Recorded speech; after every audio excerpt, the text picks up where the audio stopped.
Joined here by Chris Reeve. Chris, how did you find that game today? Hi Callum, another frustrating one, same old story. As you can tell by my voice, I've been shouting at probably unfairly the ref, but most kind of embarrassingly, I thought Leeds did well to park the bus again, but we need to make sure that we work our way around it because, quite rightly pointed out by the Leeds fan previously on here, away teams are going to come here and do that, and it's a real problem for Norwich. We have to deal with it.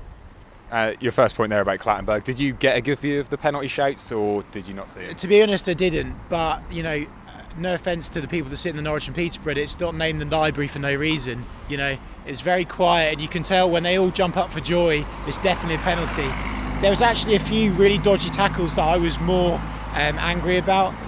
There was one on Redmond near the dugout before half time where the player kicked out at him.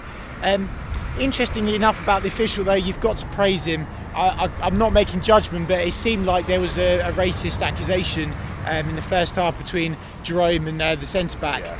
You could tell by the way that everyone reacted to that. So that was interesting, but Mark Clattenburg did well to deal with that because that could have bubbled over quite easily, and it definitely killed Cameron Jerome's game, so yeah. It was a strange thing because they all went over to the touchline, didn't they? But Leeds, they came here with a game plan, they executed it perfectly, to be honest. How can we break teams down? We just can't do it. Yeah, no, hats off to Leeds. As I've said previously, I think we just need to keep working at it. We've still got a lot of new players. I know people will be moaning, saying, "Oh, it's the same old excuse." I got abused on Twitter last week for being positive. We've got to keep fighting, keep trying, because if we keep moaning, there was people saying this week that we've got to change Neil Adams. That he's not good enough. That he's not got the managerial experience, and it baffles me. We've got to keep going.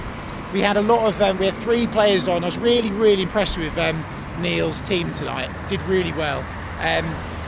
Bringing in the likes of Murphy, he was the shining light in the last 2 games. He did very well again tonight, and we was desperately unlucky in the first half. We could have been 3-0 up at half time.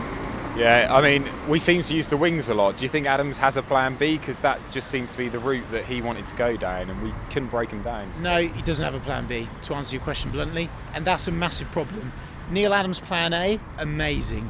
A tactical genius, amazing, but we need a plan B. We've got players on the bench. We've got Hooper. We'll have Wes hopefully next week if he's back. So we just need to use those to our advantage, and we need to have a plan B. Let's play through the middle instead of just the wings all the time, and let's see how that goes.